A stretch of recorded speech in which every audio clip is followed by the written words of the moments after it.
Howdy, boys and girls. Today I'm going to just answer a question, hopefully brief. Came from the Skool community, at least my REI rent by room Skool community. Sean asks, Jared, thanks for sharing. I had posted some stuff on how my agents are running and what I'm doing here, but I'm just going to touch very briefly on some basic what I call super apps or desktop apps for ChatGPT, basically, and Claude. So it says, thanks for sharing. What is an OA subscription? So I had put this out there. I should have explained a little bit more. It's basically just OpenAI subscription. So I pay for the $20 a month OpenAI subscription, ChatGPT now subscription. So those of you, most everybody knows ChatGPT. Go in there, use the subscription. But if you wanted to get a little bit more in depth, you can actually download a desktop app called Codex, Codex, and I think they're changing the name to ChatGPT again back. So I use that. I also use Claude Desktop. So let me go ahead and switch gears here real quick and show Sean what these are. So if you are familiar with, whoops, let's get on the OpenAI side. So if you're familiar with ChatGPT, OpenAI is the one who built that.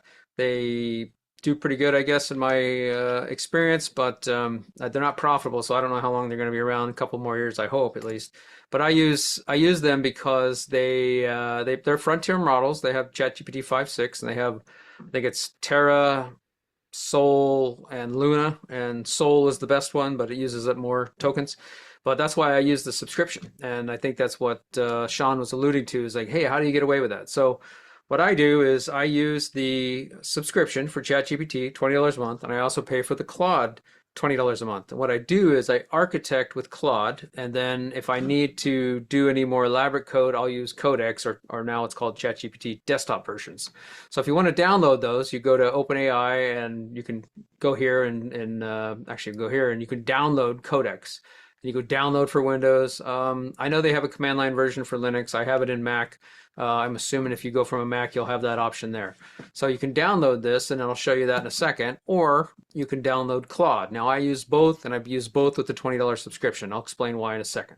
So let me minimize this. After you've downloaded it, here's what I have. I've got, let's just start with Codex or ChatGPT. They changed the name. It used to be Codex. I don't know. Anyway, things are moving too fast. So with ChatGPT, it used to be, or Codex, it used to be where you just logged in and used the chat world, and it would be Claude does chat cowork, which interfaces with your desktop, and you can pick one folder, or code, which I think you can use. I don't use code a whole lot. I should, but I don't because I usually pawn it off to my agents. But if you're not doing 24/7, 365 agents, you just want to use these tools, then you can use a combination of both or just one of them. So let's just stick with one. Assume you're going to do actually, I think ChatGPT, you can do a $9 subscription.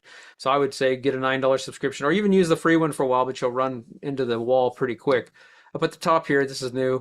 You'll have a chat or work. I haven't actually used the work that much. So in the chat, it's the same thing as you'd be on ChatGPT, chat away, blah, blah, blah. But I believe with the work, yeah, you can choose a project. So you can pick a folder just like you do with Claude if you're familiar with Claude. So I think I did some real estate related projects in here. So let me bring it out. Sure, sure. So add project. So now this on the left-hand side, it's got my projects, and it put me into the real estate project related stuff.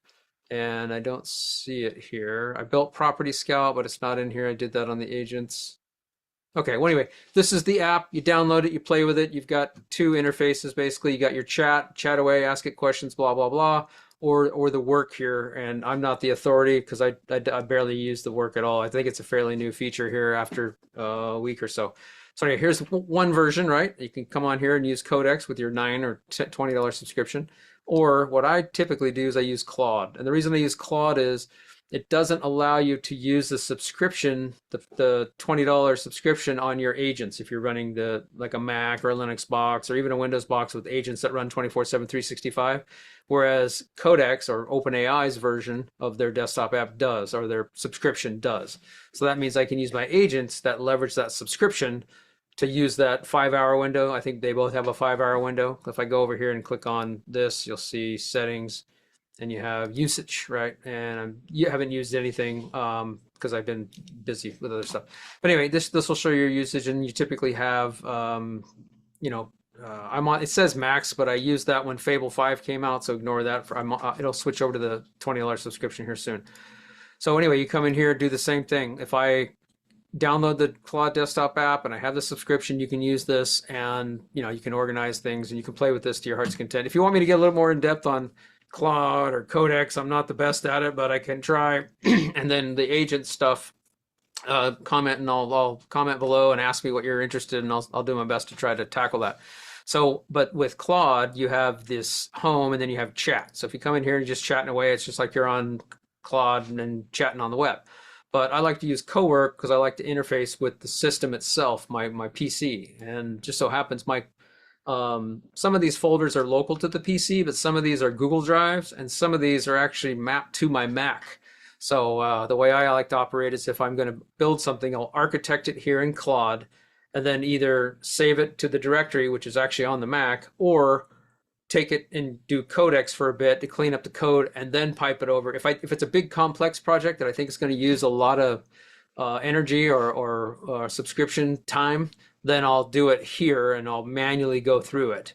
And then what I'll do is when I get it to where it's like functioning or like a beta version, then I'll take that and then I'll port it over to my agent. I guess I should show you the agent just to show you. I'm not going to get too far down the road, but I use Telegram to interface with my Mac.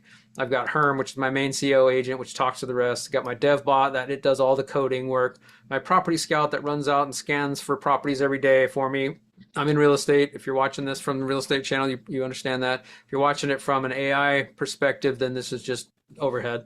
And then my tax advisor, I tell Herm, my main orchestrator, that hey, if you're doing in development, use the dev bot, spawn sub agents. If you're doing actually the property scout, I only interface with that every now and again. It automatically runs and does my scouting for my properties, my buy box in Arizona.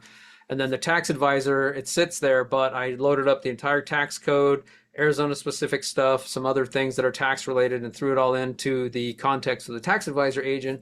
And I tell Herm anything that's tax related or finance that needs taxes, leverage the tax bot. So that, or the tax advisor. So anyway, that's a brief little instance on that. But I click on Cowork and I interface this way. Now also you can use code.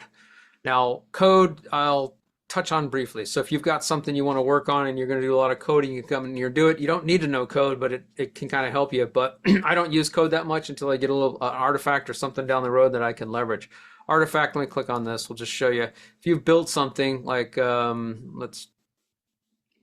don't know, let me pick on this. I don't know what I did here. Oh, it's my 6-month lease schedule. So if you built something and you want to leverage it like a template, then you can, I think anyway, I've only done this once, you use the artifact and you can fork off of and build another instance of it if you want. I think that's what it's for. I haven't really used it, like I said.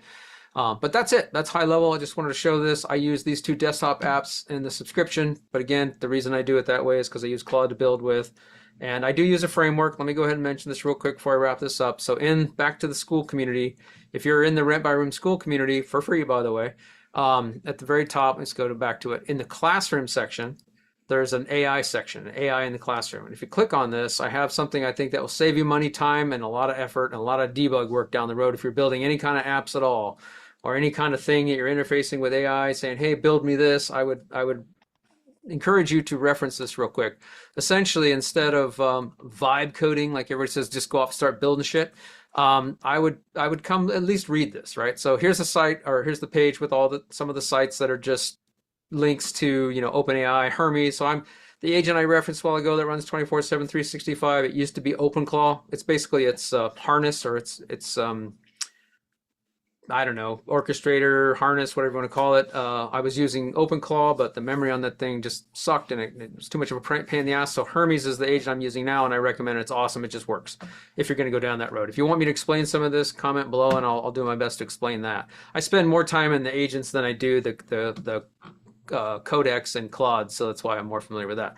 But it's more expensive if you kick off things there because it'll leverage up and use your subscription, and then you got to get into using tokens, and it gets expensive. So I try to build as much as I can, a little slower in the desktop app. So let me get into what I was coming in here to show you. So here's the first page. It just has a bunch of links to stuff AI related, and then the AI project structure.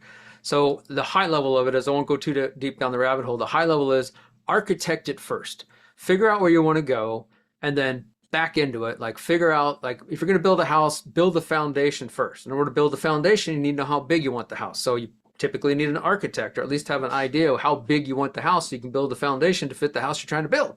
A lot of people go off and just start vibe coding, and the next thing you know, you have this monstrosity, it has no structure to it, uses up all these tokens because it runs off in La La Land and does all this weird shit. So if you architect what you're doing first, give your AI agent or your AI desktop app a framework to work within, and so it stays in those boundaries, and then you build, right? And then build also in sprints. Don't go off and build the whole thing at once. Start off with just the basics, right? Sprint one, and tell it that. Actually, the architecture will help you with that.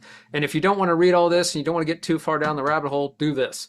Click on the documents, drag and drop, take this AI Architect MD and drop it into the folder you're working on and say, reference that before you start building. That's essentially, you know, what you can do. If you'd have to come in here and download it, but this will give you essentially what's in here, all of this, the principles, the rules, blah blah blah blah blah. So your AI agent or your AI desktop app or whatever you want to call it will leverage this. Your model will leverage this and then stay within that framework, and it'll make your life a lot better.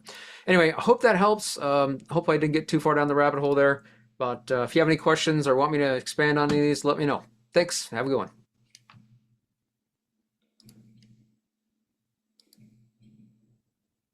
If I can figure out how to end it. There we go. I always do this.